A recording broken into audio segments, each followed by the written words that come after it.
Hey, welcome everybody to Friday Night at the Crib. Um, be welcome to join us. I posted the link on the right-hand side.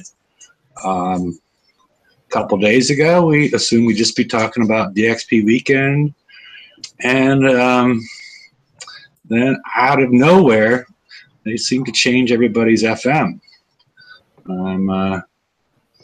I don't know. We'll talk about that in detail. I think there's some good parts to it and some bad parts to it and some definite unknowns associated with it. So I guess I'll start introducing people from left to right. I'm not sure if he's back from wherever he was eating. It's the Holsch. Hello, everyone. Whose volume is very low. I guess he's still eating. The host, aka Eeyore. Magic Mike. Happy VXP, everyone. Daniel.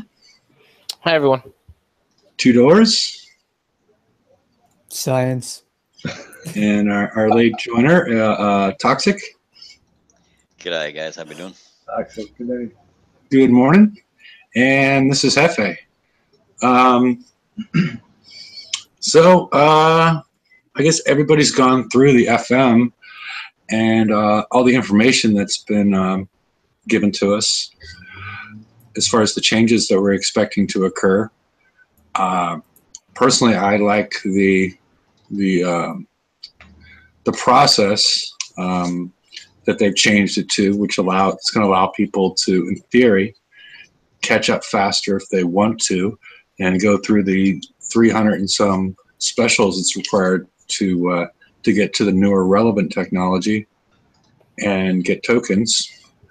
But some of the details, which we'll get into, I have a couple slides on that, are a little bit lacking. Anybody have any thoughts on it at this point?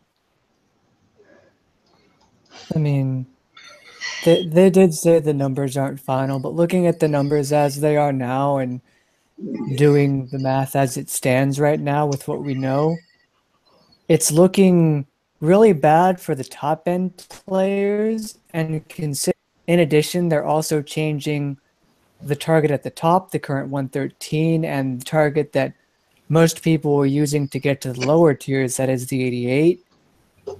Along with this change, it's very difficult to well, it's possible to see what is going forward because we don't know the new targets, but I don't think that this is actually going to achieve the goal that they're setting out of even helping the lower players achieve what they want in a reasonable time to reward manner. And also, it would hose the top players by forcing longer seat time and grind for an FM just to gain a shell of what we currently have. So I don't know who this is actually going to help in even the short term. Yeah, because they have taken away build tokens. Not as many as it's not half as many build tokens. Just because you're able to access build tokens. If I'm speaking as a player that's caught up with the prizes, they're not taking away half of them, but they are taking a significant part away because of the loss of the 1+ or 2+ bonus thing. It's just gone to a 3-day token, which is the bottom end. Because remember now, these prizes are going to be available. The tokens will be available immediately after redeeming one prize at that tier level. And aren't they going to a more Hull-specific strategy as well, which may or may not be helpful for some? Well, yeah, they're providing discounted tokens for the Forsaken Mission hulls, the Icebreaker and the Monolith. They dropped the Zelos out of there. Maybe I could probably use some Zelos tokens, but I don't need any of those other ones. Same. I feel like a lot of us could, given the quadrant missile, as most of us are colloquially calling it. The quadrant missile? The sprint. Oh, It's okay. supposed to be the updated Trident. Rampage Oh. joked about it in the release, I think. Oh, yeah. The yes.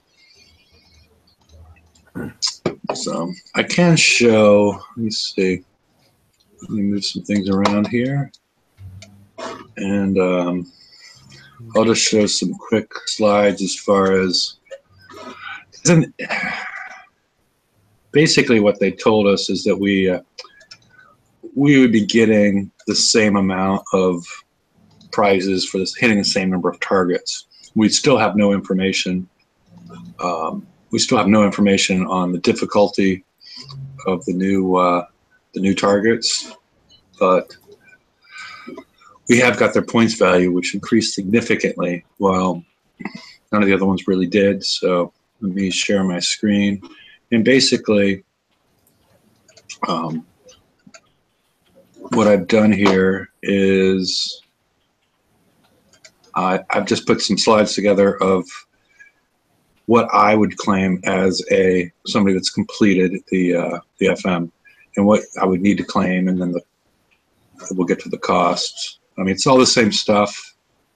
As your bonus, you get a 1 hour research token. Does anybody know if we have to claim this stuff? I mean, for 500, it's nothing. But do we have to claim up the tree or not? Can we start at tier 5 with our points? That's good. I don't know.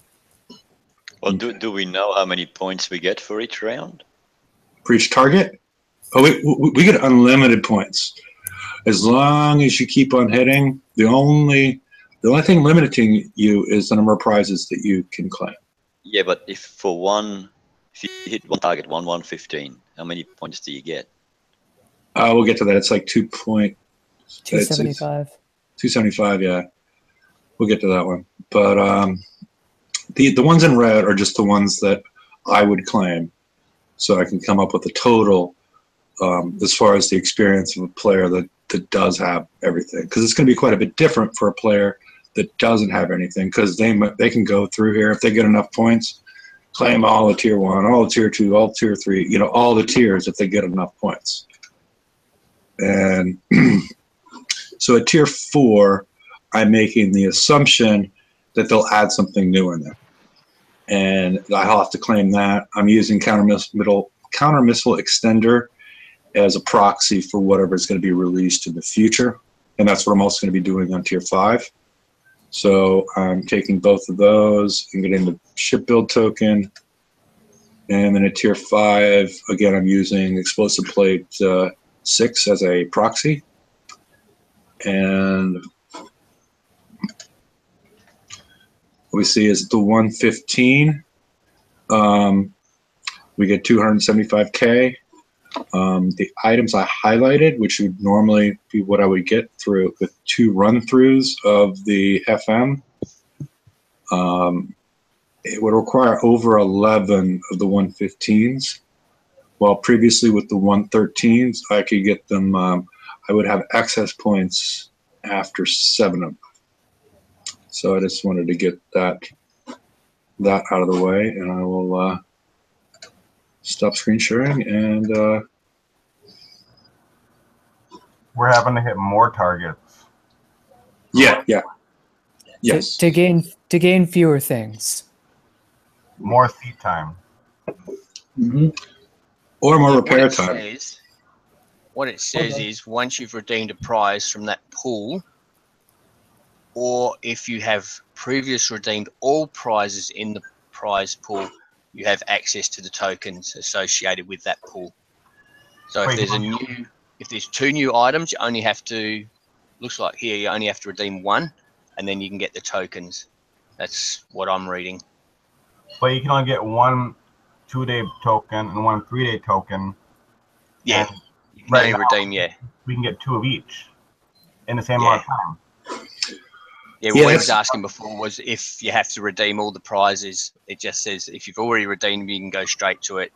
Yeah, basically, if there's new prizes, you only have to redeem 1 of them in that prize pool to go for the tokens. But if you have all the other prizes in those pools and you have access to the tokens automatically, you can only get half of what we are getting now. Yeah, except it's not really half, Mary, because they normally introduce about 4 at four specials at tier 5. And so what's happening now is you're able to access them after 1. So you're getting 1 every week as opposed to doubling up on the weeks after you've claimed everything. So they haven't really split it in half. I think the big issue comes when sometimes they've added more specials to tier 5 and tier 4, or we got a shorter window between raids than we had at other times. And also they've dropped out the 2+3 potential, where that would be a 5-day token, or as opposed to just a 3-day token, which is the base. So they haven't taken away half. Yeah, because if they added 4 prizes to pool 5, you would have to wait 3 weeks before you could get a token, or get 2 tokens. Or if they added 3 prizes, you'd have to wait 2 weeks before you got 1 prize, one token. So you can get one every week, basically, no matter what the amount of prizes they put in there. Yeah, and I like that part of it. I like the fact that you have more flexibility, and the players that are trying to that are newer to the game and are trying to catch up, they have the option to do that. That I do like. I mean, maybe they'll factor in that they've reduced our total build tokens. I don't know, by reducing build times or refit times or something else, or maybe this is a side effect of the Conqueror shipyard, and like, oh, they don't need as many anymore. I mean, they have yet to test the theoretical load on a PvE shipyard when they're asking us to build 2 fleets, because that didn't exist until, a month and a half ago. But who needs logic and statistical rigor and experiments? The main thing I think that people are underestimating is, while there are typically more new prizes in tier 5, there usually aren't many, if any at all, in tier 4.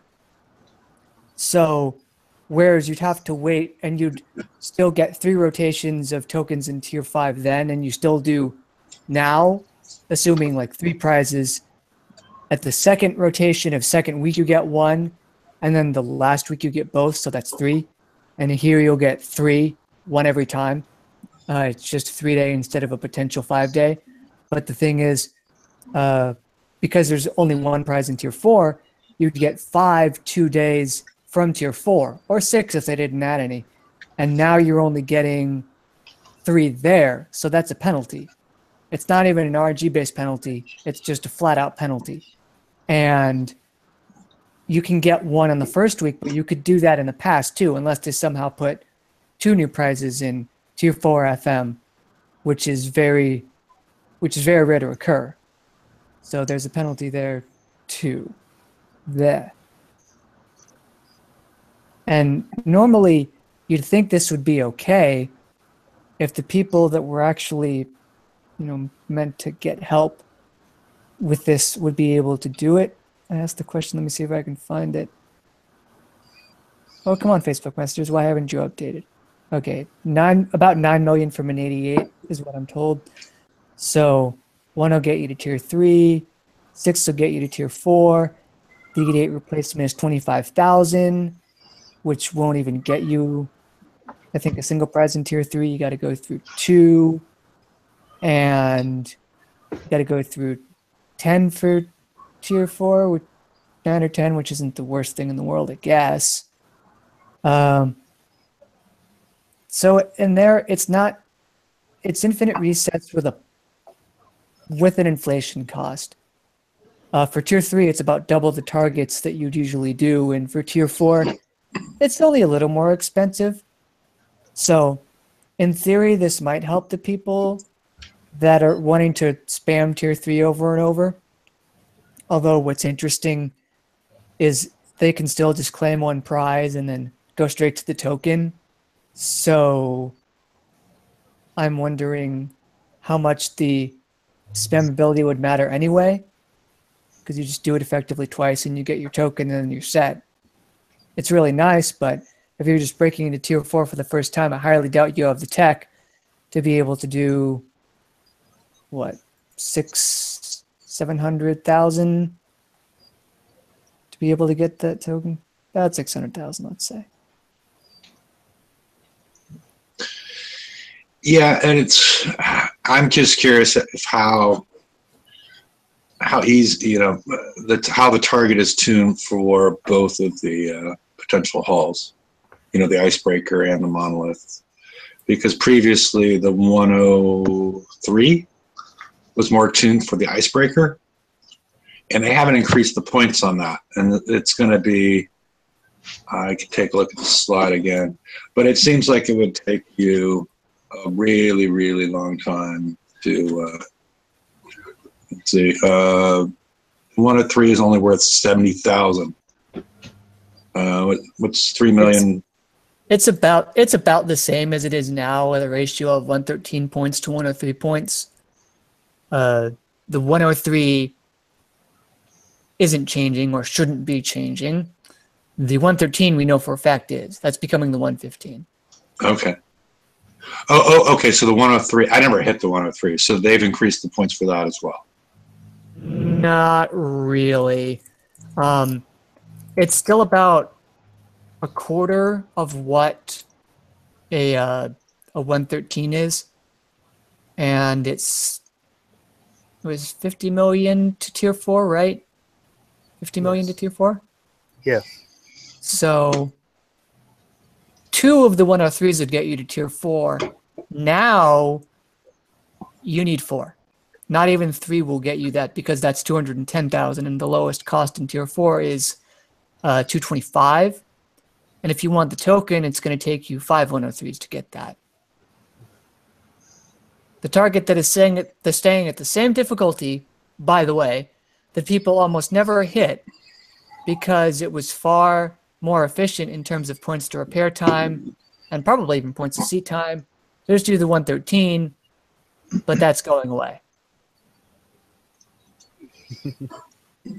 So it's actually making from what I'm hearing, it actually makes the 103 potentially, well, we don't know what the new target's going to look like, but potentially a better target since it's scaled with the other target. Assuming the 115 is more difficult than the 113. Yeah, that's an unknown. Mathematically, right now, the 103 in a week's time is going to be less efficient than a 103 right now. Mm-hmm. Okay, but we just don't know. Why did they have to? Why did they do this after like 5 months? Well, I don't even understand the mechanism of why they, because it might have looked different to people. Why do they have to increase the points in general? If they kept the points at 350, as opposed to 3 million, why did they multiply the points by 10 to accomplish the same thing? And then I don't understand that perspective. Why they just, we get more. I don't know why they just decided to. You understand what I'm saying? They do that. They do that because they're shit at math. See also monoliths. Mm-hmm. Like, they don't actually understand. The people making these decisions don't actually understand. They don't understand the metrics of their game as an actual cost to price, like any sort of economy ever. Actually, see also betting 1. They don't see that as, this means there's this much seat time, that means there's this much repair time, because what they're seeing right now is everyone's doing the 113s, the highest level target, because it's the most points, and they're doing it very well because we put the most time as a collective group into cracking the 113 because it's the most points. Mm-hmm. Like, we don't want to have to do over 11 targets of only the highest targets, by the way, every single week. Like, I get pissed off enough searching for 3 113s to do 1 rotation. I don't want to search for 11 or 12.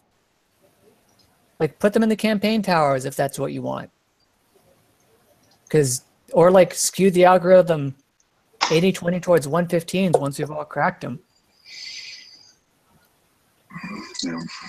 Well, yeah, like we've said, there's a lot of unknowns associated with the 115. It might be an easier target to hit, might be quicker to do, all these things we know aren't true, but we don't know what the actual answer is at this point in time. Oh, Yeah. You're cute when you're optimistic. Yeah. No, I'm not saying that's what's going to happen. I'm just saying we don't know.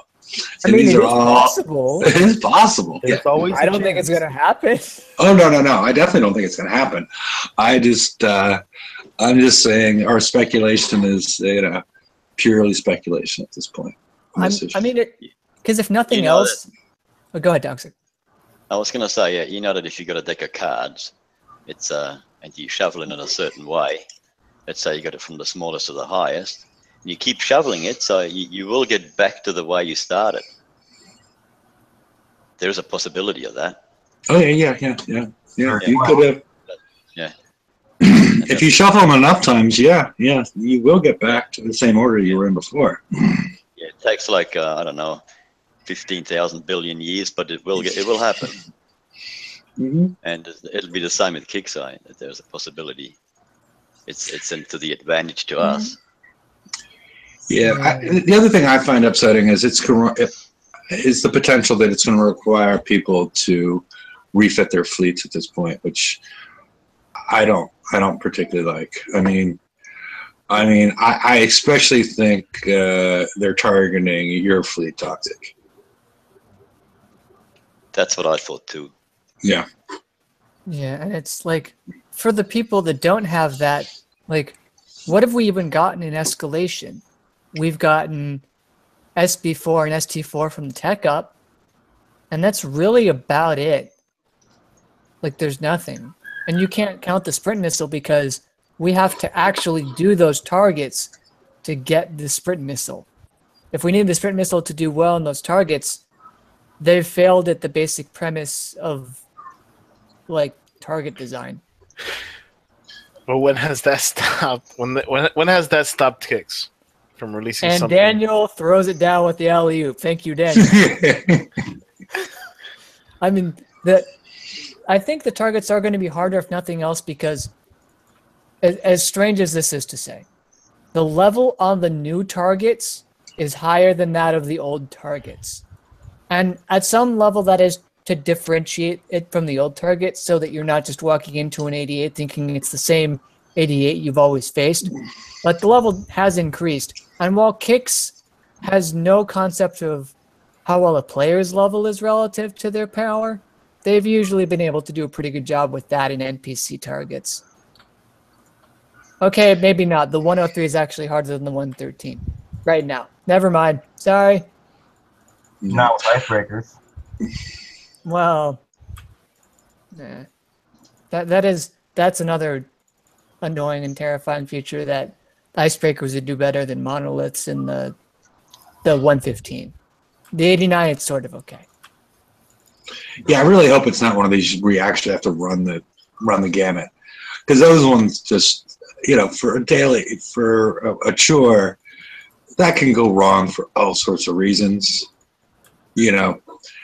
and not always on the player side. If you have lag or whatnot, it's trying to get by those rockets. That can go really, really wrong with the monoliths, with the accelerate feature and all the other bullshit they put into that hull. I really hope the new target, the new 115, doesn't have that, because the monoliths were built poorly, and people are going to get really upset with. It's been so long since I've lost a monolith fleet. How long do they take to repair? Too A long. long time. Yeah. 10 something probably. Yeah. So, I'm looking through, and I'm a little concerned. So there's all these icebreaker tokens, right? But there's no icebreaker. You can't get it. The best you can get is an Empyrean for 300,000 points in Tier 4. So that's going to be 5 103s, which is 125 million. Wasn't the Empyrean released in Tier 4 of the current FM. I'm gonna look and see if it's still there. Because I thought it was at one point where it just existed in the last slot of tier 4 for a month. Might still be there. So yeah, they will have what you could once get with 2 103s, you now must get with 5. The third string hull, although it's a very good, third string hull for something that's necessary. The point I was trying to make initially was I think they need to get the new players some way to get the icebreaker hull itself, the monthly campaigns. I'm not even sure if it can actually be done. Yeah, Empyrean, right here, Prize Pro 4. 5th from the ends, technically. You don't count the token. So that just shot up in value for no reason. Yeah, they've tried to make it fairly easy to get the icebreaker in some of these TLCs, haven't they? I mean, To get the hull itself, not all the other stuff, but not the charged armors and whatnot. Maybe? I'm sorry, I don't know. Yeah. The other thing that they ought to think about doing is with some of this stuff that's required technology, and especially if they're giving us these tokens at relatively low levels, it's been a really long time since something has been released as a permanent campaign. They don't need to put tokens or whatnot in it, but just the technology for the monolith, the icebreaker. There are certain things that, should just go in the permanent, the always available campaigns, just so people can get that technology. Yeah, and they keep saying, oh, well, once you put it in a permanent campaign, it's never going to be offered again. Good. That's the point. Like, the only reason that you'd ever want to do the icebreaker campaigns as they stand now, if you have tech, is to get just all these tokens raining down on you. And there's charged armors at the end, sure. But that doesn't need to be a thing. They could just make a permanent campaign of older FM targets that the Garrison raid fleet would do well at, like that Citadels could do. You get the icebreaker from there at your leisure, as opposed to hoping to be on at the right time and be able to do the campaign, the TLC. Oh, wait. Corey brought it up. If you look at the new FM structure, the first two prizes in tier 4 are the icebreaker monolith. Not tokens? Oh, I'll be damned. Okay. Never mind. Shutting up. Okay. But because they're right by the tokens, I didn't disregard. Without the armors, they're pretty much useless. You don't have the armors for it. I mean, you try to do a 113 with a. If you don't have the Visago with an icebreaker fleet, you'll get munched up. Well, that just means they can't tune their targets properly. We all know that, yeah. I mean, but, what do they want from us? They shouldn't have made those charged armors a necessity then. I mean, they buffed the icebreaker, but if the then buffed icebreaker is doing poorly in those targets, then you've hooked your player for a little longer before turning them off of the game entirely, because they can't do the main chore in the game. So do you count that as a win? I mean, like, right now, best thing you can do is say, stay calm, don't panic. But we don't know what's going to happen yet, May I introduce you to the internet, sir? Can I just introduce you to the internet? that's kind of all we do. I mean, there could be positives. I'm just not seeing any. Yeah. I see the same thing. And the thing is, like, well, actually, I think the biggest positive would be that because you only have to claim a single prize before you can get the tokens, if you're really good, or like you have someone helping or whatever, you can start to get shipbuild tokens immediately. The first time you hit tier 4. You just claim a prize and then you keep doing it, and then you just get tokens. Because the grinding for the tech that you'd see in Prize Pool 3, like the tech that's that kind of level, it's usually not very used, and even some of it has just gotten upgrades in tech up. So you'll get some of the stuff, but not even all the stuff is all that relevant. All the packs in there. Ew.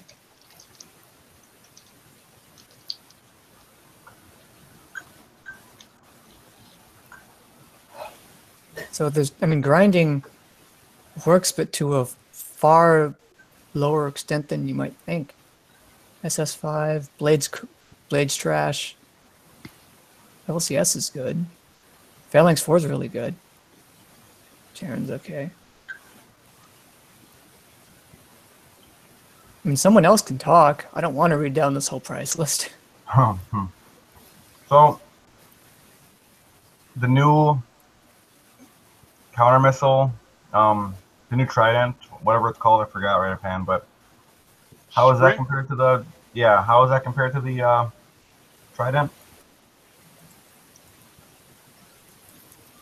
I'll look. I should have been on top of this, but I just simply wasn't. It's got a salvo to a shorter reload time by like 0.7 seconds. And it got no missile with it either. It's just a plain Yeah. counter So missile. you never need the missile. Yeah. If the Trident missile's firing, you have other problems. Yeah. It's got a slightly lower range, but that's fine. The biggest question is, does it shoot the missile twice?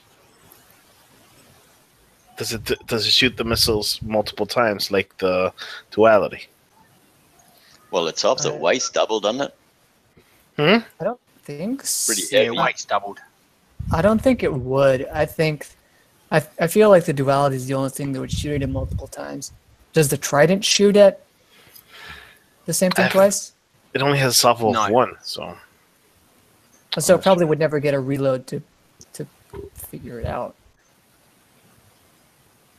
We'll Well, see. seeing how to go, Holsh. No, you go. No, just saying that the way it is on the Zelos now, I wonder how the other one goes. If you just mix 1 or 2 of them in it, it'd be pretty awesome if it does do that. I plan on it. I still don't even use tridents on my Zelos, so I might actually put one on finally. Oh, they're wonderful. Yeah, good for rockets. Yeah, but it's going to require potentially a major refit for the people that don't have the tridents, because, are you running Phalanx 3s, Wilsh? 4s. You're running 4s and no tridents. Okay.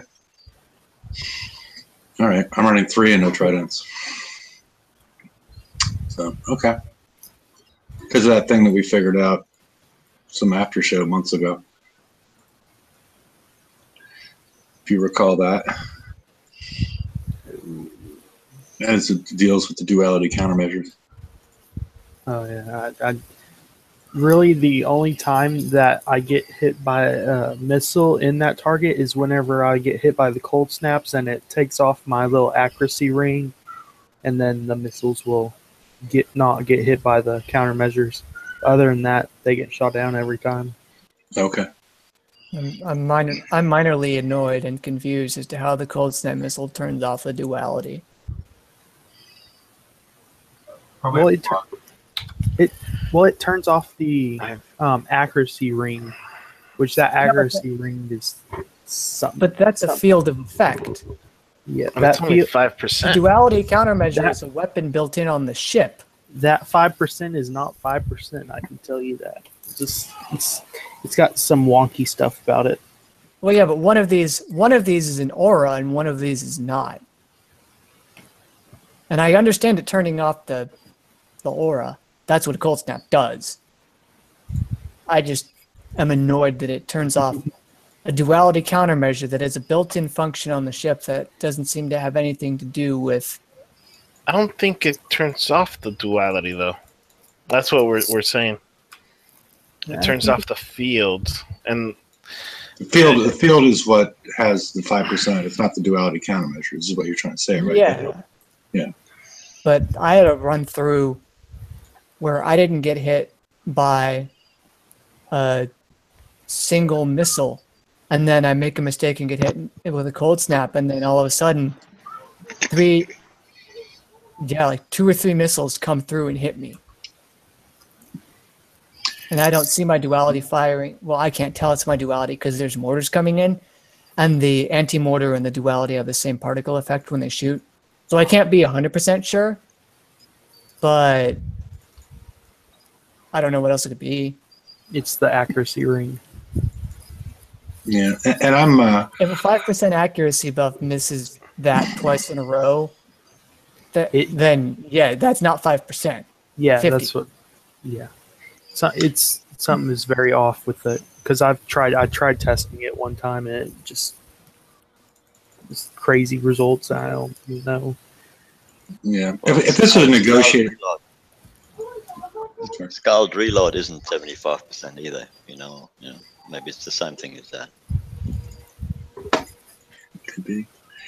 Yeah, if we were in negotiations with them as far as what they're planning to do with their Forsaken mission and whatnot, because I don't really want to refit a hull I already dislike, is for them to get rid of the accelerate function on the monolith, and everybody would probably be much happier if they did that. They got rid of the accelerate function. This gave us flat combat speed and make them less just annoying to drive. I would be most likely happy with whatever they're planning to do at this point, because it's not even like it doesn't really impact the game. It's just annoying. It just takes up time and it's annoying. And they've dropped it, even though probably the accelerate function would probably make sense on something like your hunters at this point in time. But they threw it on the wrong ship, because they didn't plan out the monolith correctly the first time and made it inferior to the Citadel until they started adding speed to it. I don't know. What? I helped. You helped. I have one feather in my cap. And that's the accelerate function? Oh, my. No, and it's worse than the Citadel. No, I mean, yeah, that didn't make any sense in the slightest. Like that, it makes sense for assault and skirmish, maybe skirmish, but in something where you're supposed to stop for the length of time that you are in a siege target, and how it has always been that way ever since you've had the tank front and remote mortar backline, like to have them not understand that concept of gameplay, like who designed that?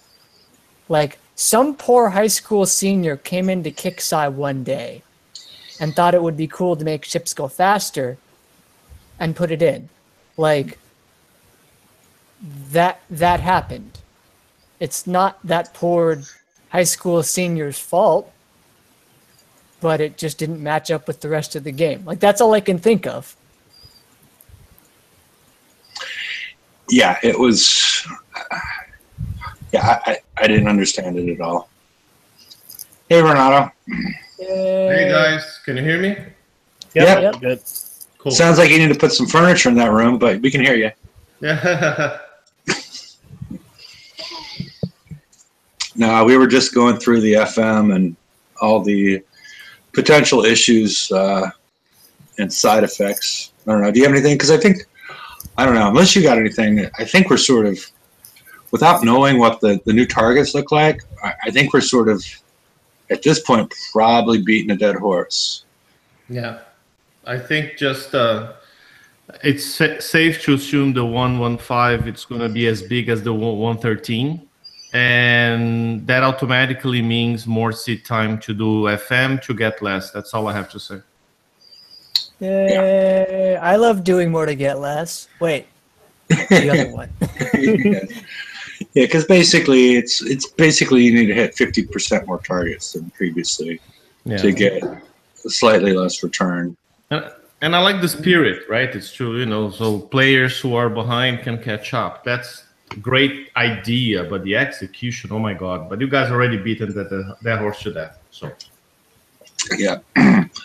How is everybody doing in the VXP weekend? I'm liking it. I'm sorry, go ahead. There's a VXP weekend? It's a 36-hour period, and you know what you haven't. You haven't been participating, Daniel? No, I didn't even know it was there. You haven't been looking at the top of the game screen, Daniel? Oh, well, yeah. Look at that. Hey! Reading All is right. important, kids. Yeah, I had fantastic luck, or fantastic time, especially because I had one thing that I built during the raid that I hadn't built yet, or that I completed at that point that I hadn't ranked, and it's so easy now on the 100s. I just take my full fleet of fangs in there, and then take out the subs, the moving subs at the bottom, and basically just retreat after, and then afterwards I just hit the gluttony with the one sub I want to rank. Let about 10 torpedoes hit it, retreat, hit it again. I was able to get mine scald without killing a single gluttony. Just hitting one gluttony until it's about 3/4 dead, and that got me all the way to scald on that one remaining. Because you don't need to hit it that many times. You only need to take a sliver of health off of that to max out your return. So 10 torpedoes is probably potentially more than enough. And then what I've been trying to do with my hunters, they all have engines on them and minimal weapons. Is I kept going hit the same. I basically do a similar thing. The hunters, when they don't have a lot of specials or weapons on them, they don't do a lot of damage to the subs. So what I did is I again used my fangs, took out all the moving subs, and then went in there and hit that, dodged all the mortar fire, which is tricky. And then basically hit the gluttony and then try to get away, dodging the mortar fire and then repeating and whatnot. And if you do mess up, only repair your apex, because basically you're getting about 1/4 of the repair time by doing that, and launching it into the target and allowing the apex hunter to heal the remainder of your ships up to 50%, which is enough if you're able to dodge the mortar fire and do some damage to the gluttony. Would you not take all your hunters in there that you've got? I mean, that is. No, yeah, I'm taking them all in there. I'm thinking like the build I got 2 anti-morts on mine. So would that not be enough to keep the morts off rather than having to dodge them? 2 anti-mortars on each ship or for the fleet? On each ship, yeah. I don't know. I only have 2 on my whole fleet, so I have to do some. Yeah, that won't work. 2 on each isn't quite enough. You still got no. Yeah, a little bit. Yeah, so maybe you don't need to dodge around. What I'm saying is I built mine with the hunter tokens in the raid, and then I used the TFC tokens to finish my Apex Hunter, and so I don't have a lot of stuff on them. Can you use use your Forsaken Mission like tank, like a Zelos? Yeah, that was my next question. Huh? That would be. Hey. I don't know. Why don't we who wants to watch Daniel's ship get blown up? No. We can test it. You could throw your Zelos in there, but you would have to go in, kill the subs first that would be activated by getting that close. Mhm. And then come in with the Zelos and see if the Zelos is providing enough cover for your for the rest of them. Yeah, I'll because give I it a have go. I'll Very let you know sound. when I'm that far. Okay. I have all my hunters. They're fully. They only have like one weapon on them. That's it. So no specials, no nothing. Just wondering.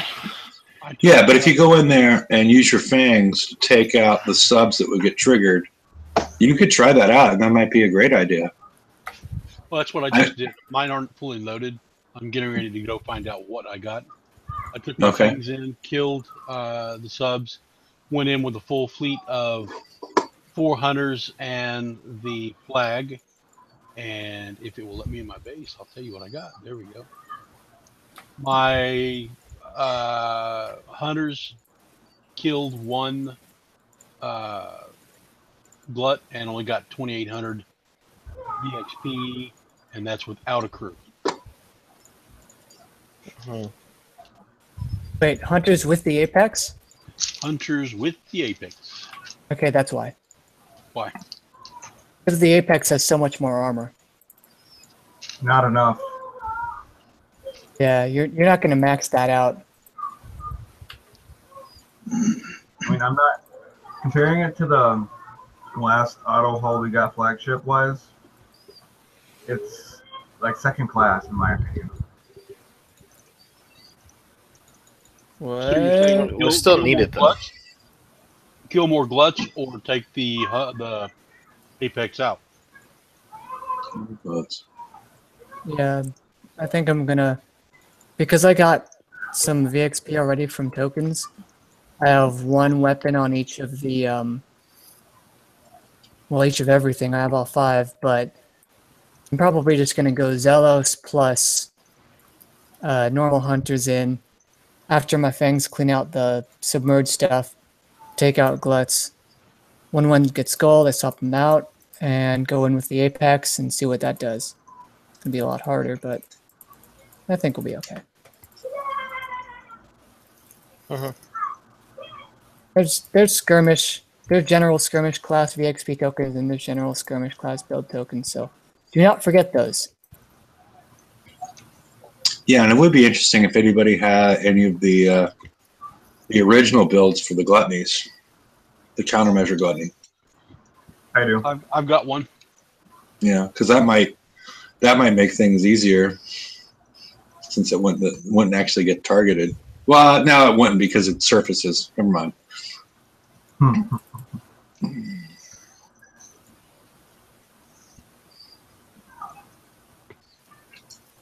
Now I'm used to subs not surfacing.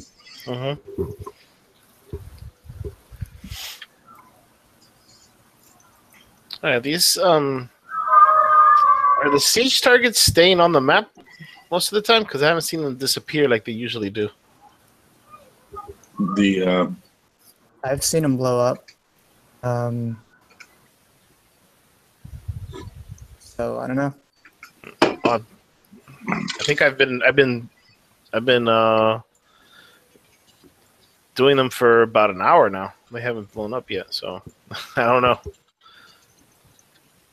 I mean, well, if you've been hitting them for half an hour, then the partial spawn at the bottom half of the hour replaces everything you killed in the top half of the hour. Come on.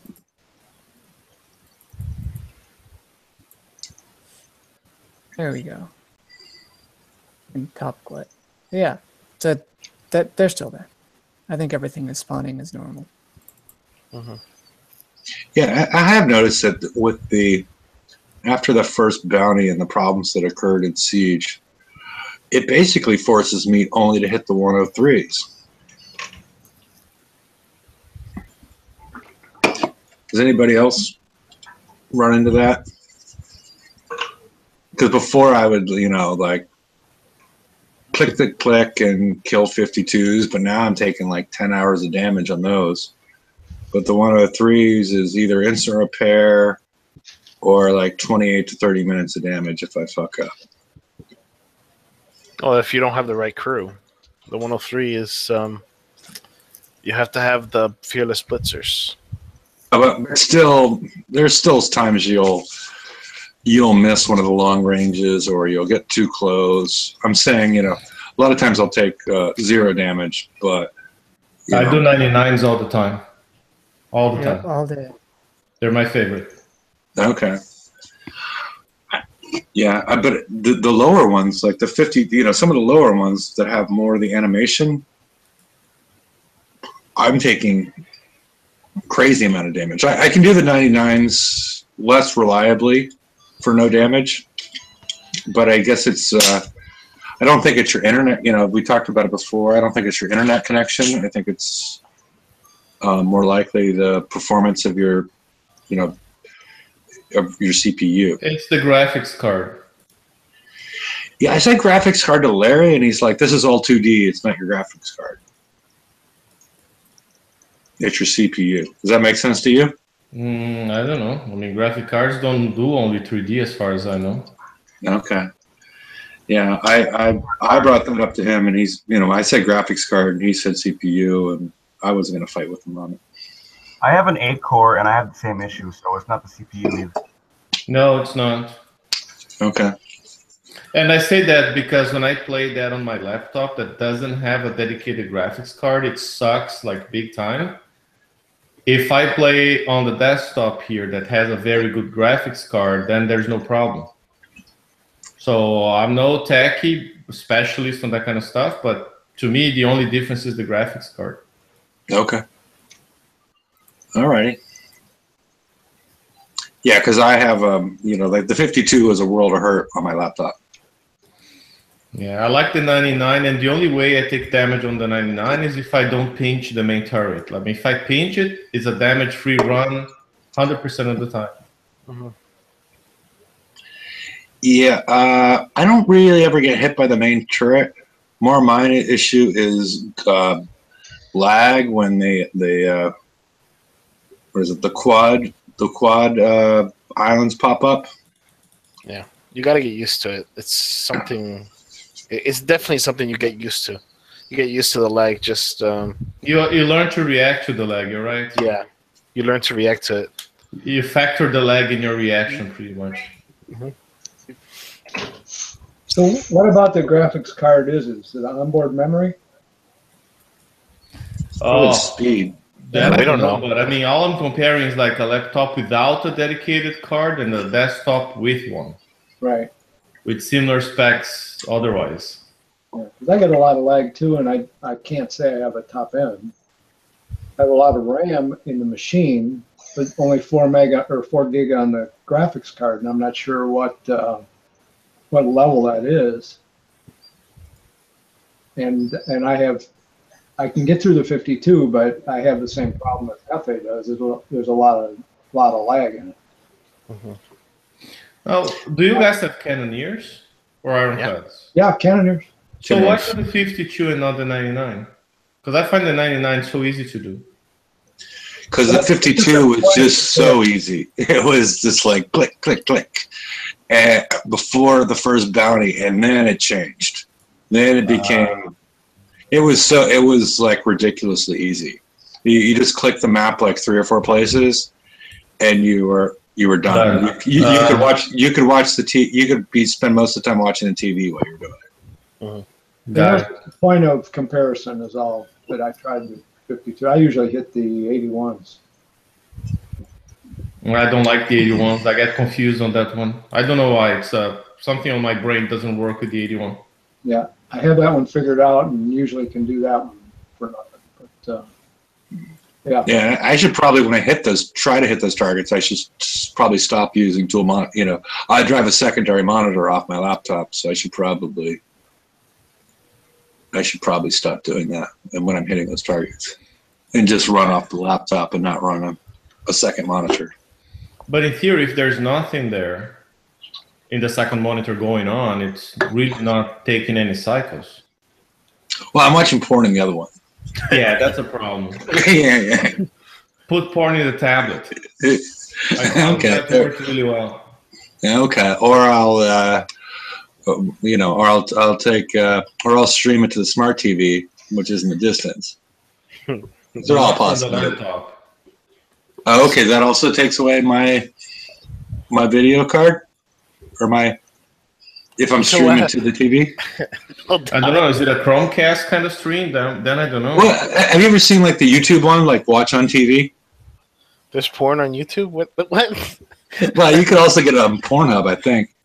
No, but The thing if is, you- like, what he considers porn, YouTube doesn't. So Oh, yeah. Just do No, the no, but midget porn. Do the midget porn. You use less bandwidth that way. yeah. true. The action's a bit smaller. Yeah. Whatever, teapot. Okay, now three Zelos. They got two guiles on each. So let's see if we can destroy this thing or not. Eh? All right, I'll select you. I hear a train. Yep. Do you hear? Yeah, train? that's here. That's me. Okay. So yeah, it is sitting. It's getting hit. Yeah, it is. Not much, but it is. I mean, I think part of it too is ideally you'll be moving, especially because the weapon itself takes so long to reload. Okay, but you have 3 with. Let's I see. got just phalanxes and there's They're coming 3. Yep. Oh, now it's gone all right. You might. Is it possible you'd be out of the range of the other ones? This is only one of the gluts. The other ones I've been in there and I killed the 3 in the middle. There's only one up the top, one down the bottom. Ah, Okay, That's- this is just a test if one can, Hold it off. Yeah. Yeah, so there is 2 Guile 2s, 1 Guile 3 and 2 Guile 1s, I think, on that fleet. And then you've got the Tridents, of course, and the Phalanxes, but that seems to hold 1 Blood off pretty easily. Yeah, I guess they have so much splash that the ones that you were outside of your range were causing you damage. Oh, yeah. It's just when they hit next to you and they splash you out, that's where I got the damage from. Yeah, but If what I I'm was- saying is, yeah. If I sort go of into the middle here, you also I got have to the middle. 3. Do not discount your 3 duality countermeasures. yeah, I guess. I mean, if I go in the middle here, I'm gonna get. This is gonna hurt, because they're gonna land before. Some of them gonna land and splash. See, Sure did, right? so anything that lands will hurt you. So you gotta be close to these things. All right. I mean, there's also, in theory, there should be the normal strategy of I make you fire and then I turn out of the way. Yeah, but I- this is just to sit there, This is the easiest way to do it, I guess, to show Well, the there's- damage. If they hit and splash you out, then you get damaged. If you're right close, then you wouldn't get any damage. Like this is gonna, like if I drive into this, you can see the red go. Anything that hits the water, I'll get splashed out. There's also a minimum range on them too. Although you'd have to. You'd have to kill a Actually- couple. Like he could go park under one and protect Not some other necess- ship, and then Yeah. the only one would be firing at him. Doesn't the Yeah. Houndstooth have a minimum range of 6? Oh, there's no houndstooth on this. That was just No, he's trying to think of the Yeah. application. I'm just, Like how I'm just thinking of hunters. okay. Well, I do have a missile and stuff on my my FM Zealous. They It miss- won't get stay that there out. either. Look at that. It won't stay. Once you get out, it popped. It's top of the hour. Oh, okay. There might have just been explosions. Normally spawn. Brian, Two out. minimum range is 8. Oh yeah. So really, you could get in super close, and just not fire once you've gotten your max max damage off, which is gonna be probably 2 rotations for safety's sake. Actually, probably 3 if you don't have anything. Went back Well, into a it's- cleared 100 target. I took out all the subs and went back in with the same 5 boats after repair. And for killing all of the gluts, you get 4,749 points, and that's with no salties, no crews, no nothing. So that's the, and how many ships was that?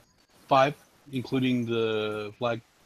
Sorry, did you get 4,000 total or per ship? 4,000 total. Okay. Okay, about 950 per ship, assuming everything maxed, which assumes the apex maxed. What do you Which- mean maxed? You dealt damage equal to your armor points, so you got all the points for damage dealt that you could. Do you mean it's damage not a taken? full build. I've got one that's got full weapons. Second Oh one has no, damage full dealt, weapons. yeah. The Apex only has 1 weapon. Actually, you might have also gotten some from damage taken if you're not fast enough to avoid the glut morts. Yeah, I've got a total repair of 2 coins. Okay, so maybe like 925. Not the. Actually, it feels similar to what last month paid out. I mean, people weren't happy with it, but now that we can actually kill the things that are the problem, it's a lot easier. And the courage tokens are great. Yeah, I took one from 40 to 60%. Yeah, I got 3 of them. I'm pretty happy.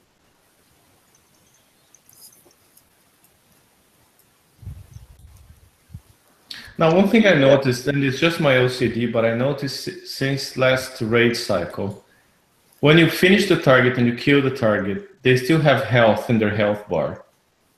Why can't Kix get even that right? Why can't Kiss get anything right? Yeah, it's weird. I noticed that too, and I remember actually a CS response saying that you're not getting full points because there was still health on the target. That was for a Scourge thing. He said the player had to use submerged weapons to kill the Scourge siege back in January. Right. But the assault did that a lot, and now I see this 100, when you finish, still has, like, I don't know, 5% health on the bar or so. Yeah, But you're done. The assault had a quarter health or something like Yeah. that. Like what has health? What can you I'm wondering if those structures, the Scourge structures that pop up at the beginning, have some health. I mean, maybe. Not Doesn't like we make can any damage sense, them. but, you know, then again, kicks eye. I'm more confused. Cloud, so you have to code them into the target. They take up part of the health there. But they used to get Is it that doing that, it that thing again? right, at least, right? Yeah, or like code them in with 1 health. So that at least looks dead, because the Gluttonies have hundreds of thousands of health. 1 in, for every Cloud having 1 health, that's like 30 health out of hundreds of thousands, and you're not even going to see that. Unless they couldn't do just 1. Are they like potato chips? Yes, exactly like potato chip. Code is so old that I mean, when did they start having those sorts of things? I'm more concerned about actually the assault raid where that quarter health was. Because you killed all the buildings and you killed all the ships. I mean, there were clouds, but if it was a quarter then, it should be like a quarter now. It's not.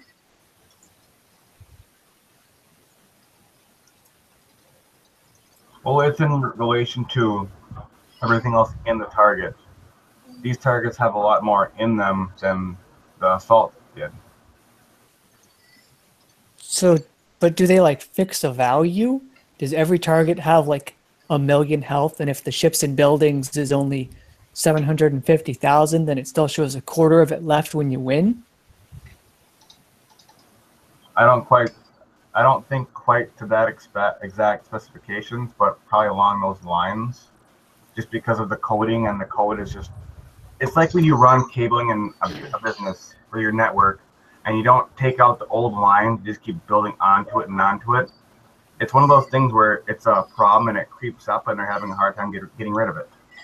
Yeah, but when did that even? What was that even a problem before? Even this year? No, I feel like the beginning of the assault cycle that we had. I feel like it happened in. I feel like it happened in January.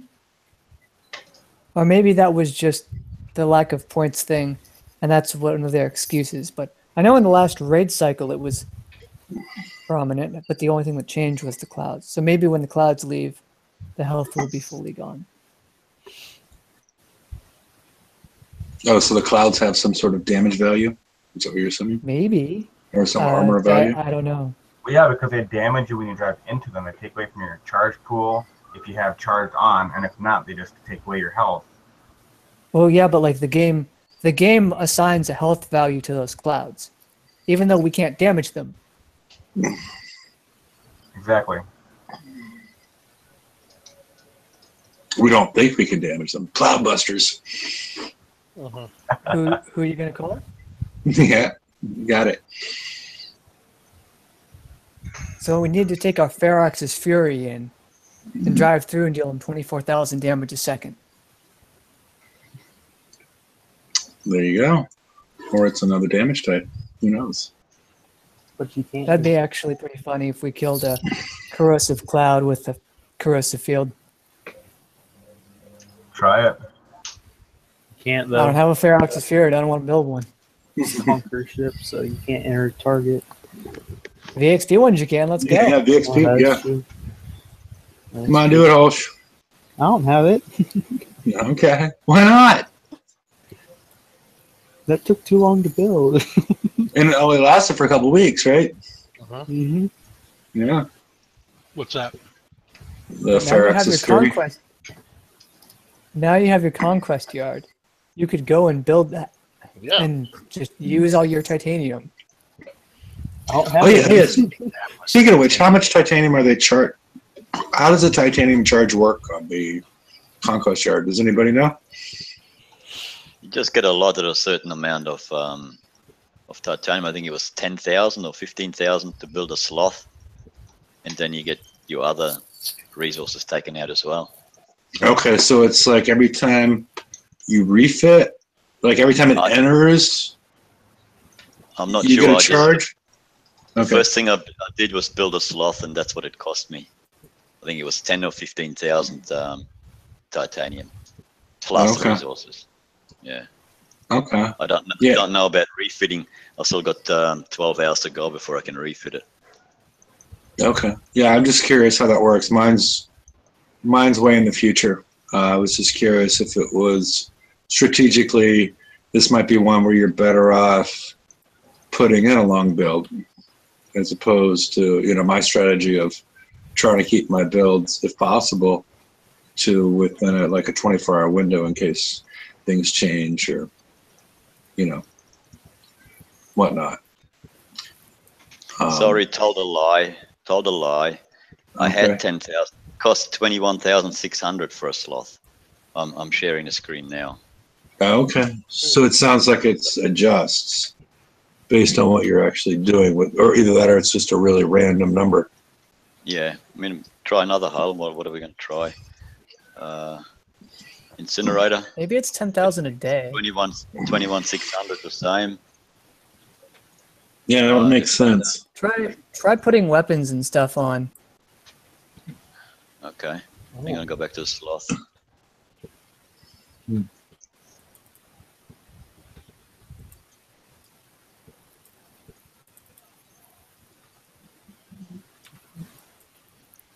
The defender hull was a lot less. Yeah, it goes up as you put something on. Okay. And so it does appear, like Brian said, I think, to correlate to 10,000 a day on your build. No. Well, go back to No, or really close to it. put the defender hull back up there. Which one? Any of them, or do alpha. Okay, hang on. one is the alpha. Yep. 4 days, 21. Clear just by itself, it's 40, 48. Somebody was saying that they thought it was 10% of the energy cost, which is what that looks like. Check another one real quick.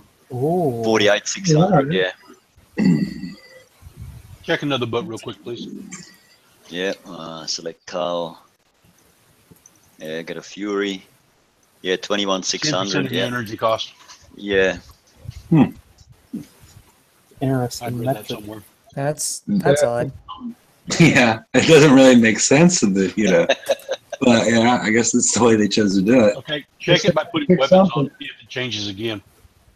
To Can I 10%. convert my energy into titanium for that rate? That'd be nice.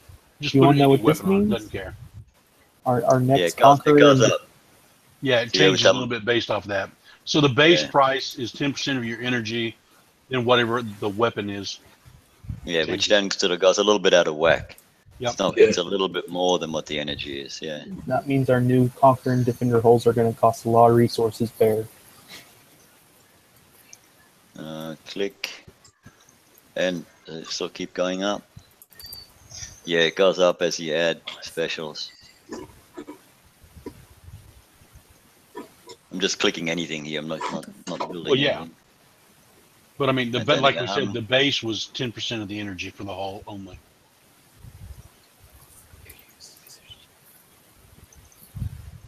$84.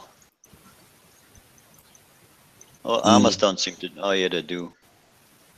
So yeah, it does go up. It can become quite hefty. See what charged armors cost anymore.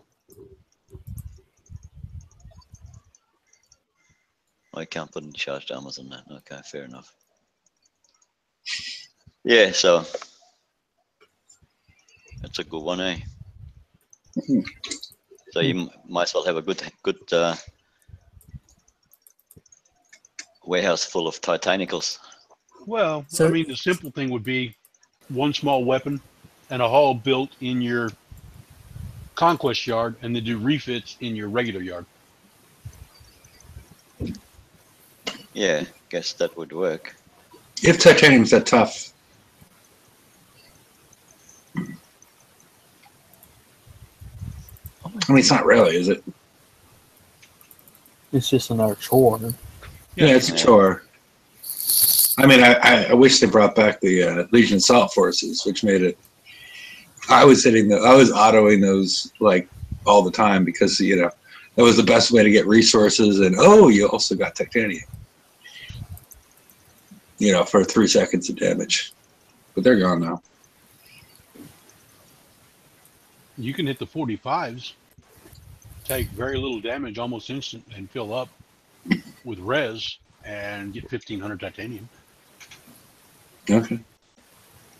Just auto them, and you said almost instant, right? Well, I mean, yeah, it depends upon if you get lucky and get hit with flaming Cheese Cheeto. ball. Yeah, let's see. But the 85s aren't that bad. The 85s are horrible. They don't pay any res.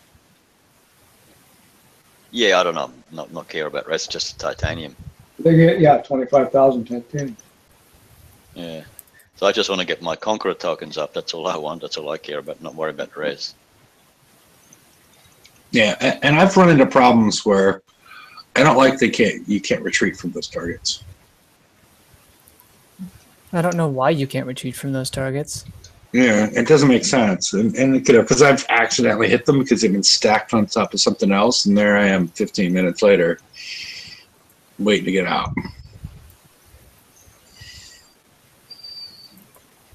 I mean, I guess it's for the charged armor. They don't want you to recharge your armor. Yeah, that's what it is. Well, they need to suck it up. It's a friggin' map target for probably the least useful side resource. Yeah, it doesn't make sense. Yeah, but it's an opportunity to monetize the game, Brian. Come on. Well, except for the fact they that can go you know, fuck off. it's the fact that this new FM, like, I understand that Flash is leaving in 2020 and no one will ever read an article about it, so they'll all just shout doom and gloom, and those people will need to stop too. But if the game can't die with Flash in 2020 if it's not around in 2020. Well, That's what they're thinking. They're trying to kill this game like this year. that's what I was going to say. Let's all put our tinfoil hats on here real quick, because a couple of interesting points were brought out. If Kickstarter can drive enough people away, what is the law in California about monetized games, Brian? If they shut down for no apparent reason, what is the law? I mean, it's almost like it's an investment. With respect to what? Well, so if people still have money on the, I guess, gold on their accounts, is that that would be the only thing that would be an issue, right? I mean, let's say you just bought into the 2,500 gold special, and you've got $200 invested, and Kicks for no reason kills the game. Somebody was just saying like, that, go ahead. Just like wake up on a Wednesday and there's no game. Right. And you've got 2,500 gold in there. Yeah. Well, I don't think you actually. I mean, I don't know. I'm not a lawyer. Don't take this as legal advice. But I don't think you have any legal recourse. You can probably charge back the money, but I don't know if that will be honored. Wouldn't they do what they did with Backyard Monsters and just keep a separate platform running for it? Because it's still running technically, but I mean they haven't done anything with it for like the past year and a half. It's unplayable. I've tried. It's unplayable now. Oh, it is unplayable. But you can't really do anything on it because it's so just it's trash now. It's just broken. Yeah. Again, somebody would mention something about a law in California, which is obviously where they're based out of, and they were saying as long as there are a certain number of people that are playing that are coining, they can't shut the game down unless they give refunds. So somebody come up with the supposition that Kicks is doing whatever they can to try to drive as many people away as they can so they can reach that percentage that they can shut it down without having to do any refunds. I don't believe any such law exists. Okay. I don't live in I California. didn't do any research on it, but I blindly firing a shot that this person did not either. Yeah, I mean, it sounds a little bit. That's why I was asking. I mean, I don't know either, but at least I'm admitting that I don't know. Yeah. Yeah. Let's move on from that because I don't, it's a long ways off and we're doing a lot of suppositioning. So, any ideas on what else we might want to talk about? We've covered the VXP. We've covered the FM. We haven't really got into. I still wish at some point they would explain splash damage reduction. I still got many questions to GDA. I'm like, is this all just graphical errors? And because it really came up because of the. Hey. Hey. Is that voice just in my head? Did I hear a woman's voice to say hi? I heard that too. Okay. It sounded like Rue. Slightly, yes. She's over to Holsch. She's over to Holsch's house, isn't she, Holsch? That's abducted Rue. Yeah. That did. That sounded just like Rue. Okay, I got something that I'm sure somebody can answer because I fully understand it.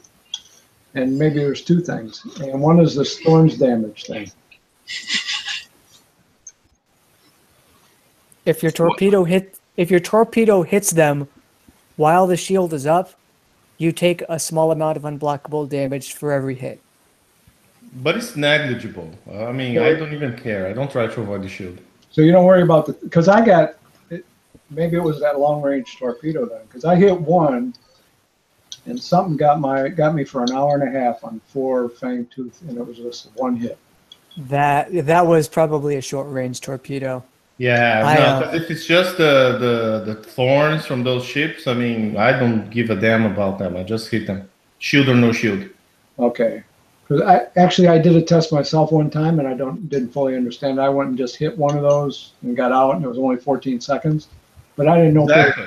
It's minimum. And the other thing is I try to do a bit of a hit and run. So I hit and I turn. I don't know what's the max range on them, to be honest. But in some cases, I noticed, I don't know. It's hard to judge the time if the shield was up or down, came up, went down. But I try to hit and turn and run. And by the time the torpedo hits, I'm out of they are out of my range. So if their thorns have the same range as my torpedoes, at that point, I would take no damage. And in some cases, I didn't notice any damage. So I don't know if the strategy is working or it's just blind luck. Yeah, I think the shield lasts 3 to 5 seconds. Something I tried to time. It's 7 and by 3. It's 7 seconds on, 3 seconds off. And then that long range torp, is there something that activates that, or is it just a happen chance or happenstance? You get fired on if you get within its range. Yeah. I've found the range to be, if I'm being fired on by their explodey scatter guns, I am also being hit by a long range torpedo. I think they're the same range. Okay, because I did notice I killed one of those goblins, and then I just saw that one little projectile coming and lights out. Okay, question answered. Thanks.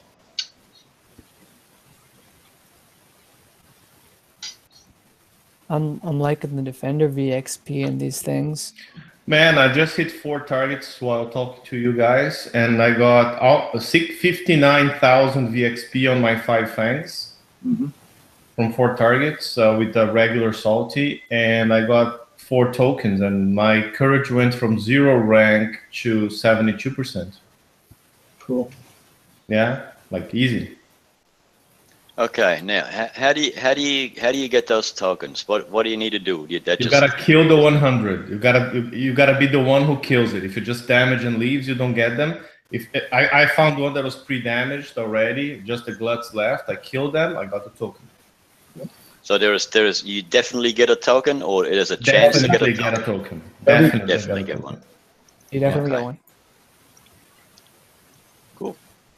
And they're good. I mean, I think they're 10,000 VXP. All I'm saying is 4 of them took my courage from 0 to 72%. Yeah, they are 10,000. I'm actually going to hit a few of those targets then. Yeah, if you have fangs, it's a piece of cake. Which tank was that, Ren?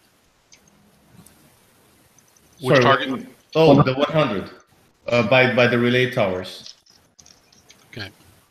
And after hitting 4, I docked, and I could insta repair ship by ship, like 5-6 minutes damage on each.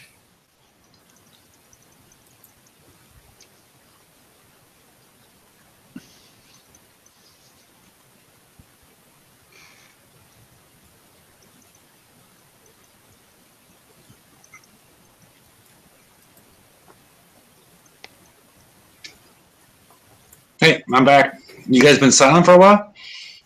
No. Waiting for you. I'm here. We Okay. don't silent.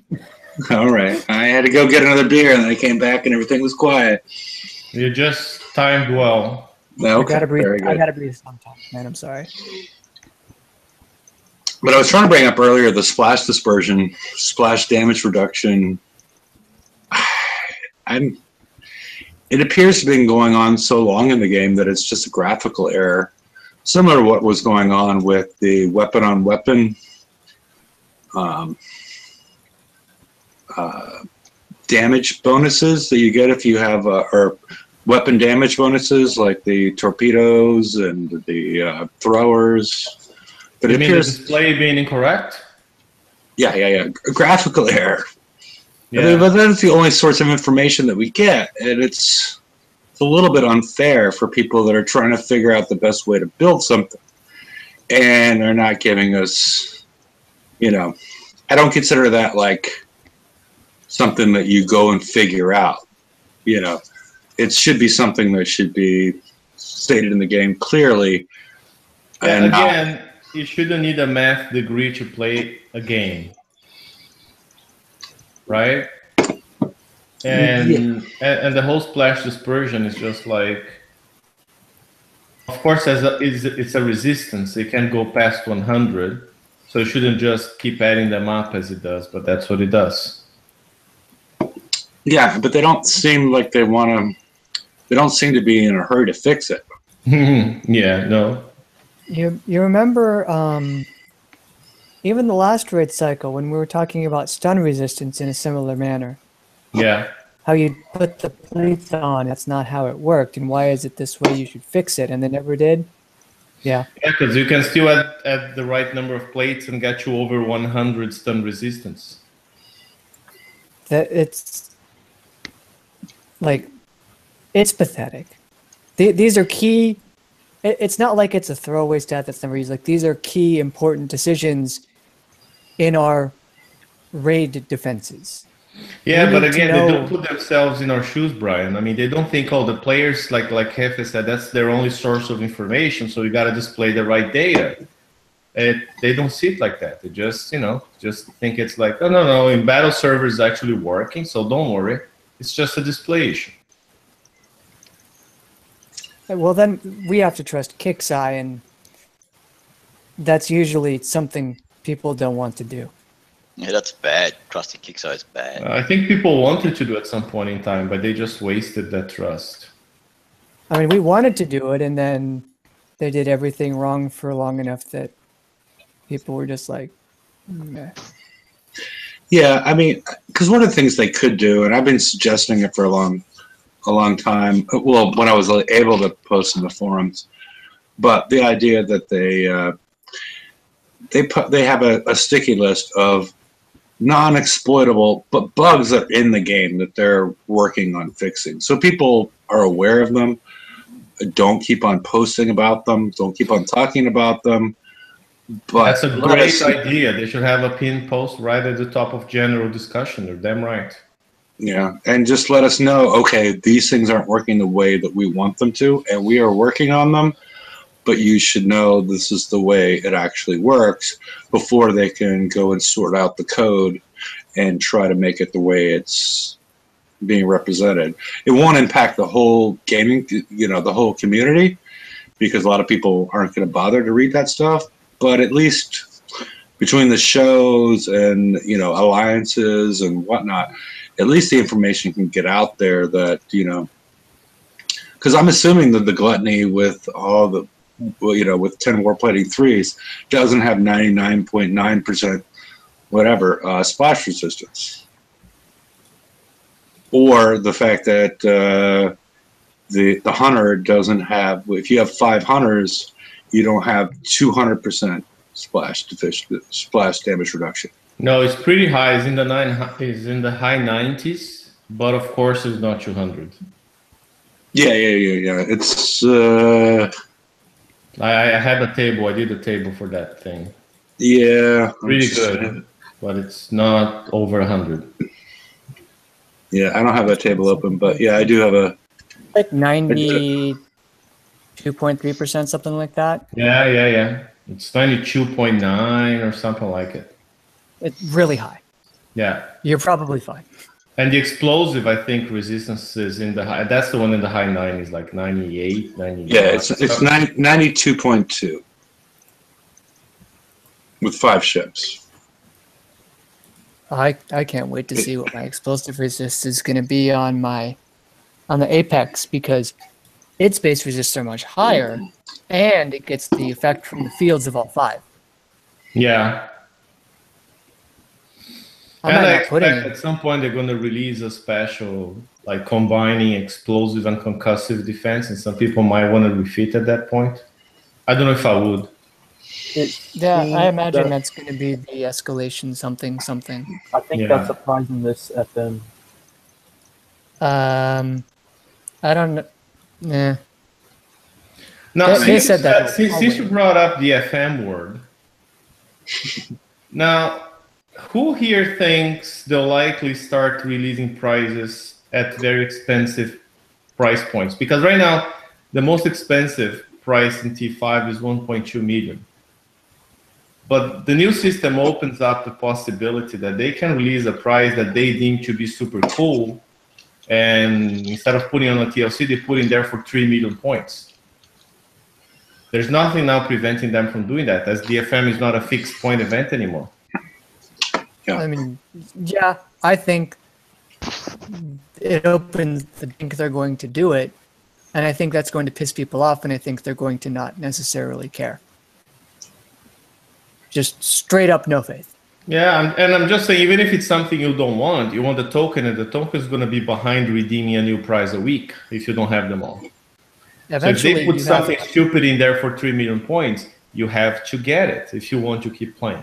I mean, playing and in a competitive way with the tokens, you know. Yeah, eventually you'll have to get it. Yeah. Yeah, and we don't really know how they're going to release. They're going to drop new stuff in the future. Are they going to drop one thing a week? Are they going to drop 6 things? Yeah, that's the other issue. Right? The other issue is they could start dropping like 8 things in a month. True. And expect you to get 2 per week so you can get to the tokens. I think at that point, like, they need to start playing their game. Because they already have a full-time job, but really so do we. Like, they should just start an alt account or whatever.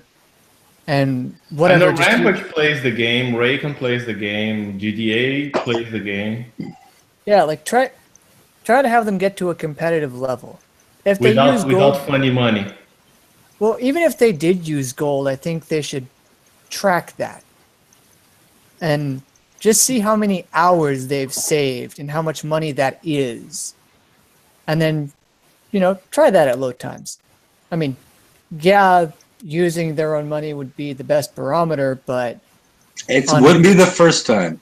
I mean, Renato knows. You know, we can talk about the after show, but that wouldn't be the first time that that's happened with a GD. I mean, on what I've heard them pay game devs, that's not fair to them to have them use their own money. Let's just put it that way. Well, if you're a very competitive person, make it an allowance, right? Make it a reasonable allowance that you can have of gold per month. Hey, you can have 2,000 gold per month, which is already a lot. Yeah, well, I mean, I'm saying even if they even if they mark it down and they compare it, you know, just something to fix it to, so that they could try to understand what actual players go through. Because again, usually their demo either has a full-time job because that's at the age and time they're at in life, or they're retired and they have all the time in the world and a variable amount of money. Yeah. Now, did you all see, and I think I posted that on the crib, I don't know if you talked about that, but did you see that they were hiring both a CS lead and a QA lead? I think those, I don't know if, have those ads been up forever? No, the QA lead was up for 6 days when I posted. Okay. Because it seems like, because some of those ones, historically, I haven't looked at those ones, but some of them have been up there for forever. Like, they don't take them down. Yeah, you know, I guess they're just willing to take resumes at any point. Yeah, I think the CS job was for Oregon and the QA for San Francisco. Something like, one of the jobs was in Oregon, Portland. Except for CS is no longer over there. That was a short period of time. Now it's in Bangalore. But they probably still have some guys in America, right? I suppose. Because like when I still get some replies sometimes from CS agent Monroe, and Monroe's been there forever, unless somebody else took over the alias. Yeah, it could be, because they do have, CS does have some messed up names, don't they?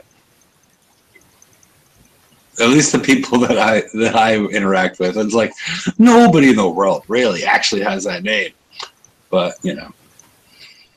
Well, it's all aliases, right? Monroe, Drake. No. Started from the bottom. The Drake guy twice tried to bullshit me, so I don't like that CS agent. I had someone with actually my last name on one ticket. Oh, that's great. Oh. Yeah. Is that sort of like getting the hollow named after you, Hulse? Maybe. Well, I got an extra 5-hour fleet repair token from it. So okay. Based on what the community thinks of CS, I think it would be far worse.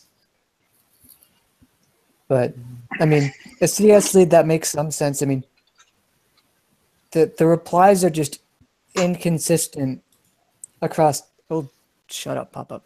Across all sorts of things, and even across one individual thread of tickets, as I heard in the pre-show. So that does need to get itself sorted. Yeah, there are things I know CS will do well, and there are things I know they're gonna suck. So whenever you ask them about game mechanics, you know they don't know, right? And it's like, you know they're gonna screw up. It just pisses me off when they make up the answer, totally like made up, right? And then there are situations when I know CS is gonna do great. When I made mistakes in game, and I tell the guy, hey, I had this 12-day token that I misread as a 12-hour token, and I used on a 12-hour thing, right? And they'll be really nice and fix it for me, you know. No complaints there whatsoever, but don't ask them about, oh, I don't think this is working right. It should work like this. It's working like that. They don't know. Have you heard about my most recent issue with them? No. Okay. It started off as my fault because of the similarity in the charged armors in the raid, as far as the X and the M. I accidentally bought 3 charged M's instead of charged. Oh, X. I did the same, but I stopped after the first. I saw the first one was an M, and I thought it was an X. Yeah. I bought 3 of them. And then I found a ticket, and they're like, sure, we'll swap them out. And all they did was take away my M's. And they didn't give me any X's.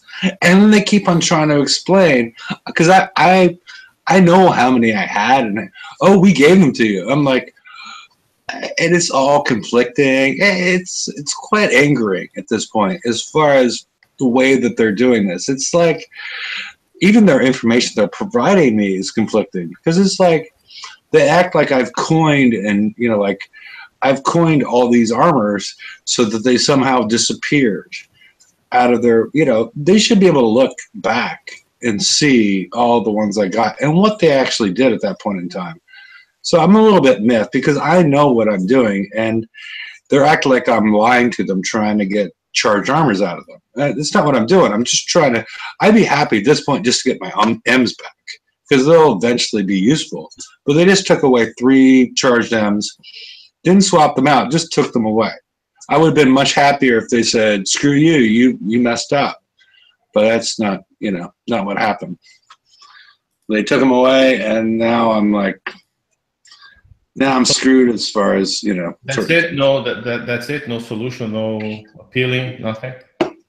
Yeah, there's no higher appeal, is there? I did contact, I did contact somebody on, I did contact Rampage earlier on. He's like, oh, keep on your conversation with CS, and I'm sure they can figure it out.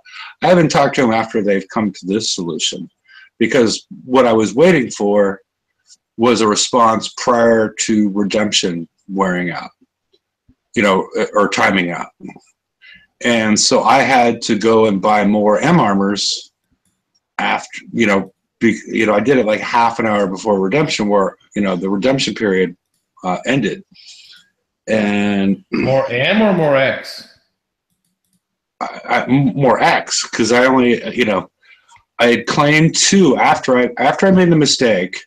I filed a ticket, and then I claimed 2 X's, assuming they were going to give me the other 3.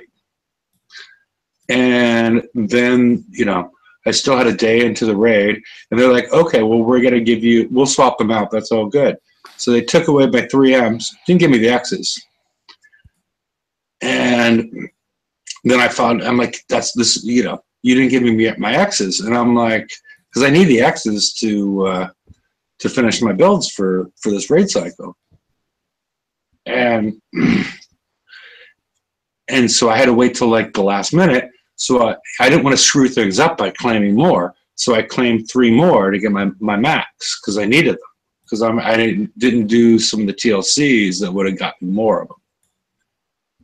And they keep on saying the ones that I bought with raid points were the ones that they swapped out at this point. Oh, I see. But I waited till like the last minute in order, because I thought that might screw with things, but they waited 2 days to respond to my response to the ticket.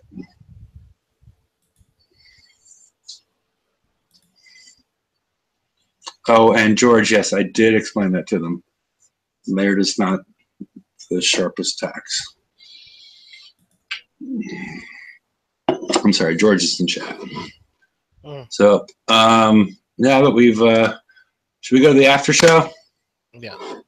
I don't think we got much more. There's a QA lead, but I feel like that's a trap. You mean the job? I mean, pretty much. I feel like there's the work that you would have to do as a QA lead based on the quality of the things that we've seen. The first rule is no dying, so there's that. I feel like there's just too much work for a human to do. George. Yeah, but I mean, if it's a QA lead, I assume there's a QA team. Which makes me like think of the QA team that existed prior to this as like Lord of the Flies. Like there's a conch shell in that room somewhere, and whoever gets it makes up the. Oh God, I killed Hefe. We don't know what the nature of that QA is either. I mean, there's QA for playability, there's QA for the actual coding, there's QA. I mean, it could be something very specific. I don't know that they actually have a QA for playability. Yeah, and there's also the possibility they have a vending machine for weed in their office, you know, where they all meet. These are all possibilities in California, right? There are possibilities that the new FM could be good. Possibilities. Yeah, George. I was gonna ready to. One good thing of them sharing their FM plans for next week with us is I think the community reaction has been pretty strong. The reaction in the town hall has been pretty strong, and I'm hoping that they're mulling it over before releasing, and maybe they postpone or actually change their plans. I don't know. Trying to be optimistic here, maybe. I mean, it could have been worse if we got surprised by this. I think they'd be losing a lot of players very quickly. Yeah. Well, I think people have to just keep the pressure on too. I mean, you can't just go in and bitch one time on the forums and just let it go. I mean, that thread's got to blow up to like friggin' 300 pages. But you know, George, gets to a point where people are, I think many are just getting tired. And now there's this Seacraft game and people are just turning to it, right? Which is a Battle Pirates clone for mobile devices. Yep. I know 5-6 people who just said, screw these, I'm playing Seacraft now. There's about 50,000 of them playing that game. And it should that alone should be indicative to Kickside that, you know, we're still screwing something up still. I mean, I can't fathom what the hell they were thinking with regard to the FM, because I mean, you're doubling what you need, you're having the stuff people are getting, and you're still prize blocking tokens. I mean, what the fuck is the difference except that you're making more forced engagement? I mean, I mean, in a way, I understand, right? They wanted. Sorry, you go, Ray. No, I was just gonna say it started with a very good idea behind it of, oh, let's do away with the forced sequence so people can actually get what they want. Yep. Then it got better with the idea, oh, let's let people catching up redeem as many as they want. And then what's the fastest way of getting that done? Well, it's reusing the code they've implemented for the raid store and bounty store, which is the same code. Right. Right? So far, so good. Now, I think, you know, the whole cutting tokens in half is a product decision, a bad one. And the point payout per target versus point required for the prizes is off as well, forcing people to work more. Yeah, and you know what's even worse is if you actually think back to when the build times are supposed to go down because of the three raid cycle, doing this is actually devaluing our time even more, or actually not our time, it's devaluing our, I don't know, economy even more in the game. Because now, the tokens, their value went up when the build times didn't go down, and now the build time's not going down, and the tokens are leaving. I mean, and we're And the heavily other incentivized thing, to build go ahead. 2 fleets, mm-hmm. Yep. even worse. Yeah, and having a second shipyard doesn't really solve that problem, and I think they're just, and Laredo called it out, and he was right, and it's not surprising. Like, yeah, now that everybody's going to have eventually a second shipyard, a way of forcing people into the second shipyard is drying up tokens. Yeah. The only problem is most players weren't using, they weren't time strapped because of PvP. I mean, they would have liked to do PvP. I mean, that's why I built my shipyard, because I haven't been able to touch PvP in so long. Yeah. We've been concentrating on PvE. Well, if you're going to dry up the tokens because you're going, oh, well, there's another shipyard, that's bullshit, because no one's been using the shipyard for fucking PvP. Yeah, it's I agree, because, PvE. yeah, bang on. Yeah, they gave us 6-day tokens, and I imagine the vast majority of stuff that's built was built with that. And the people that coin the builds are going to coin the builds anyway, because that's what they do. That's what they want. And that's fine. But it feels like, because I had built almost no PvP stuff for a while, and I feel like I'm being punished because Kix is giving this thing to other people between building the stuff and then escalation, which now is apparently set to happen multiple times during the raid cycle because tech up, and then also there's the planned escalation. Like, that's what we're spending our time on. And you've already shown in the only instance possible of this that you do tune to escalation, even though you said you wouldn't. So now that is seen as required, and now we have to do that too. Twice. So the last month anyway is spent doing the escalation stuff, and the first 2 months are spent building the hulls to the varying degrees of completeness that we have them. Yeah, well, we have to do it twice because now we have to have 2 fleets as well, and the escalation idea is fucking bullshit. I mean, I have no idea how in the hell that ever got into the game in a 3-month raid cycle. That's asinine.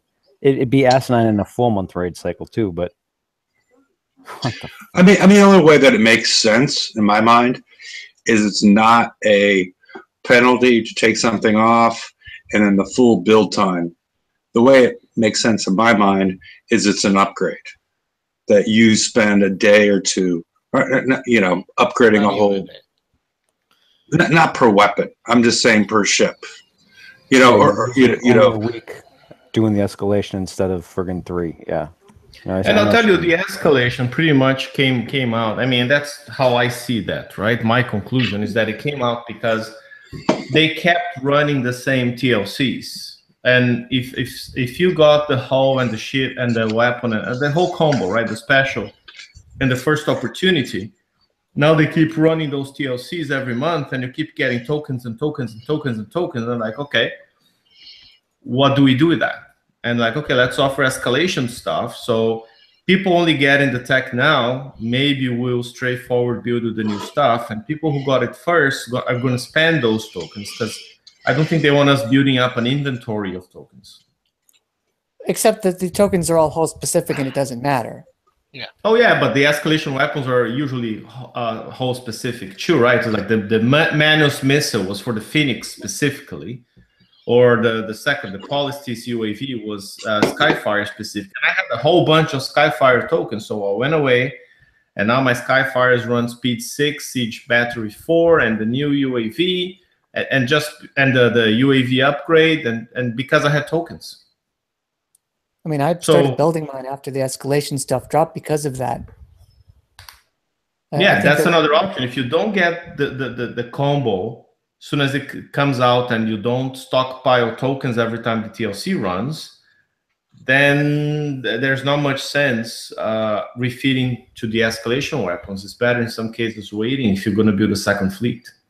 Yeah, and it's interesting and also upsetting that, yeah, we're given all these tokens and this and that, and we build these up at a later date because of all the TLCs that get rerun. The problem is when they get introduced, they're introduced in the middle of a cycle where our builds are still fluid, they're not finalized, either because we haven't had the time to complete a fleet in the first place, because, you know, a fleet of Fang Teeth is about 100 days. Because linear time. And yeah, because linear time.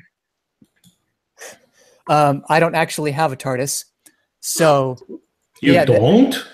well, my friend made me a birthday gift of a TARDIS. It is also a stress ball. It is made of the foam apparently that makes stress balls, so I can just squish it like this, and it's a stress ball and a TARDIS, and I need both of those things So constantly. wait. I think I'm a bit confused. I'm hearing that you squish your balls while time traveling.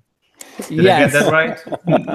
I have to be going 88 miles an hour, though. Otherwise, it doesn't work. So I actually do that down the highway. So yeah, be careful. I'm not even touching that. Yeah. Don't. You're not touching his balls, George? Nope, not even close. I'll leave that all for you, Ren. Nah, thanks. I'll pass. Hard pass. Anyway, so yeah, introducing it during that when the fleets still aren't done yet, that's a slap in the face. And it wouldn't be bad if they didn't immediately, you know, adjust for that escalation. By the third day in the cycle, you have to have it done or you're going to perform much poorer than a simple percentile difference in DPS would seem to indicate. Yeah, because the map sizes have been getting smaller and smaller, so you need to kill stuff. You don't have places to wander around and then come back and it's interesting. It's interesting that despite the maps getting smaller, well, I guess it's not the maps that are getting smaller, it's the effective map as opposed to us versus our opponents and the zone they control, basically, based on the weapon ranges and movement. Because the maps are still pretty big because you got to double back a whole bunch. Yeah. The free space, your free space on the map, I guess, is the best way to put it. All right. Do we have anything else much to say before we go to the after show? So why do we do this again? I didn't want a second job. Because it's fun. Yes. Now, the most fun I've had is taking my courages with throwers and putting in earths. Oh, boom, boom, boom. It's a lot of fun. It's just a lot of stuff blowing up while I can watch TV at the same time. I do love like the sick MLG 360 no scope UAV chains that you get sometimes. Zip, zip, zip, zip, and kill the launcher, thrower, whatever turret. That's fun. Okay. Well, actually, when are they going to release the concussive UAV so that we could put it on our that is an Cadence. interesting question. Maybe next month with the escalation stuff. We have escalation for Katie's now. If it sounds dumb, that's because it is. Yeah, I already coined my Katie's.